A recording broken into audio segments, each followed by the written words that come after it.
Bonjour, je suis vraiment très heureuse de vous accueillir tous ici et ceux qui vont les écouter après pour ce qu'on va appeler, je vais dire en français, un outil numérique animé destiné à la formation sur la séquence de Pierre Robin de tous les professionnels qui le souhaitent. L'idée, c'est qu'au niveau du réseau national, on s'est dit qu'on faisait tous nos cours pour qui les kinés, qui les néonates, qui les pédiatres, qui les chirurgiens, etc. Et que compte tenu à la fois d'un groupe national réellement cohérent aujourd'hui et à la fois un certain nombre de questions subtiles qui peuvent être un petit peu équipe dépendants, c'était raisonnable que le centre de référence national puisse fournir à la communauté professionnelle et plus large aussi, si affinité, un outil donc, qui nous permette de faire un point de départ sur ce qu'est la séquence de Pierre Robin. Et j'ai dit et plus si affinité, puisque nous avons le plaisir d'avoir des parents qui intercaleront des choses et la présidente de l'association qui est présente et qui parlera au cours de ce Robin Learning, on va dire. Alors de quoi on va parler aujourd'hui ?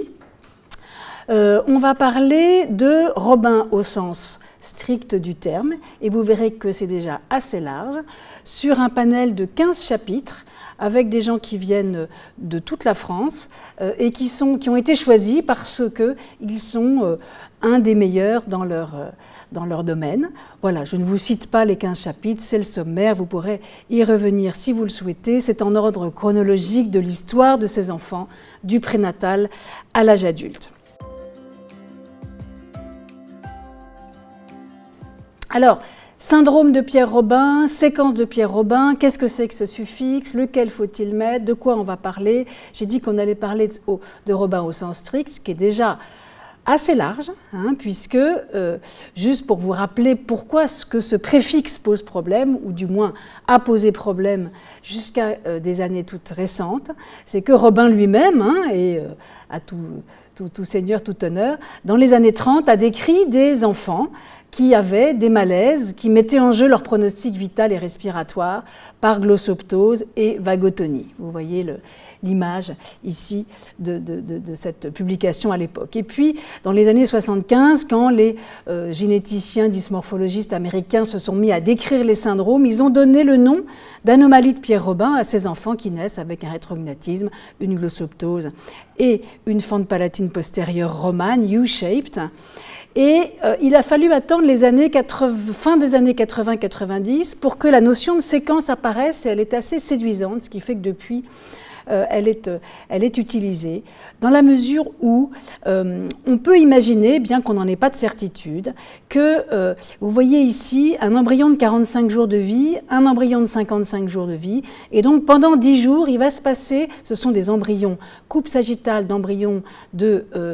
humains normaux, il va y avoir, si vous voyez ici, le nez, le système nerveux central et le rachis, le maxillaire inférieur et la langue en position normale dans le stémadéum, palais primaire ici déjà formé, et donc langue en position verticale postérieure. Et il faut que la mandibule à la fois grandisse et se mobilise, les deux, pour que 10 jours après, elle se soit mise plus en avant dans la face, que la langue soit descendue, se soit horizontalisée, commence à se mobiliser, puisque vous voyez ici la coupe des doigts qui s'approche de la bouche, permettant au palais secondaire de se terminer derrière. Et effectivement, c'est un processus complexe, dynamique, qui explique probablement, même certainement, la multiplicité des événements anormaux qui peuvent se passer pendant cette séquence embryonnaire et qui peuvent expliquer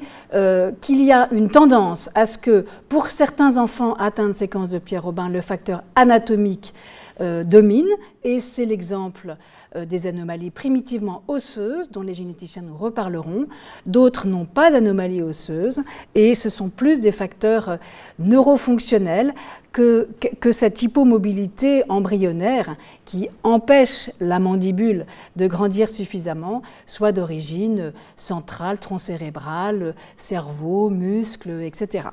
Voilà de quoi nous allons parler. Et du coup, vous comprenez un petit peu les difficultés de diagnostic et de définition qui, en 2016, nous avons tous signé un consensus. Il en fallait un, puisque au cours d'un congrès, nos collègues hollandais ont posé la question de savoir comment est-ce qu'on définissait le Pierre Robin. Je crois qu'il a eu plus de 15 définitions parmi des gens tout à fait experts. Et donc, il a été décidé que la définition reviendrait un peu aux sources, c'est-à-dire qu'il fallait, pour parler de Pierre Robin, avoir un rétrognatisme, une glossoptose et une obstruction ventilatoire, aussi modeste soit-elle, avec très fréquemment associé une fente palatine postérieure, ce qui est un peu différent de la définition française que nous avions jusque-là, mais il faut un consensus. Et donc, nous avons signé ce papier.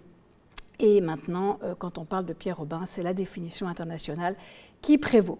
Voilà, bonne séance, bon séminaire, et je passe la parole à David Grévent.